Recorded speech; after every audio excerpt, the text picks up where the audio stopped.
وجود زن سے ہے تصویر کائنات میں رنگ، اسی کے ساز سے ہے زندگی کا سوز دروں۔ عورت وہ عظیم ہستی ہے جس کی کوکھ سے نئی زندگی جنم لیتی ہے۔ وہ 9 مہینوں تک بچے کو پیٹ میں پالتی ہے، اسے اپنے جسم سے خوراک دیتی ہے، اسے سینے سے لگاتی ہے، زمانے کے سرد و گرم سے بچاتی ہے اور اس کی پرورش کر کے بہترین انسان بناتی ہے۔ عورت کا وجود بذات خود ایک بڑا کردار ہے۔ اللہ تعالیٰ نے اسے تخلیق کی دولت سے مالا مال کیا ہے۔ وہ نسلوں کی تربیت کرتی ہے۔ وہ ماں کے روپ میں ہو تو اولاد کے لیے جنت ہے۔ بچے اس سے دعائیں لیتے ہیں اور اس کے وجود کو اپنی خوش قسمتی قرار دیتے ہیں۔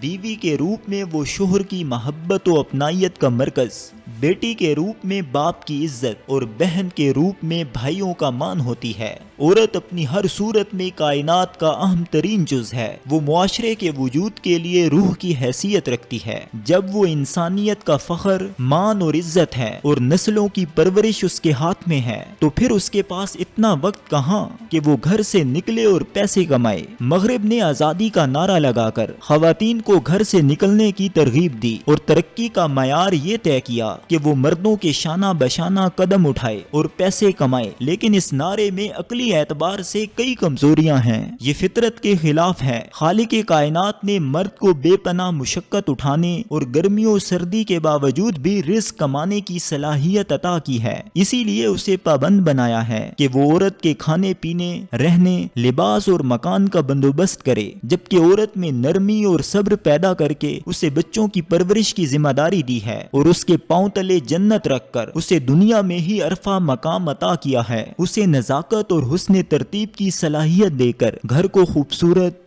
دیدہ زیب اور پرسکون بنانے کا ہنر دے دیا ہے۔ اس کے ہاتھ میں ذائقہ ڈال کر گھر والوں کے دل میں اس کی بھرپور عزت پیدا کر دی ہے۔ حقیقت تو یہ ہے کہ مرد و عورت کا آپس میں مقابلہ ہے ہی نہیں۔ مرد جسے عورت نے جنم دیا، اس کے ساتھ مقابلہ کیسا؟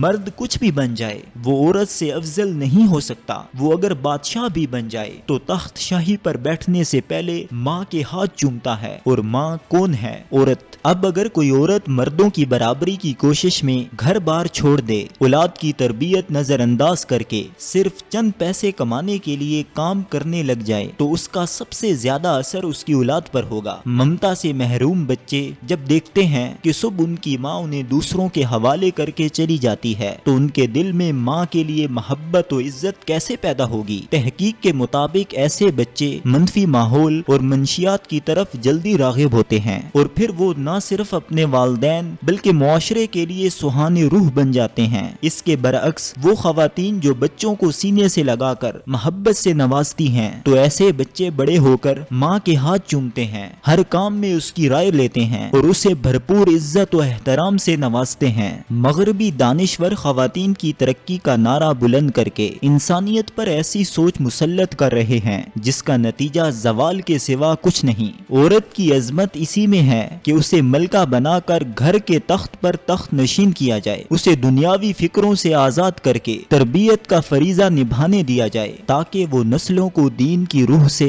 سرور کائنات صلی اللہ علیہ وآلہ وسلم کی سیرت سے اور صحابہ کرام رضی اللہ تعالی عنہ اور بزرگان دین کے واقعات سے روشناس کرائے، اور ان کے اندر اخلاق و اقدار پیدا کر کے ایسا معاشرہ وجود میں لائے جو دنیا کے لیے مثال ہو۔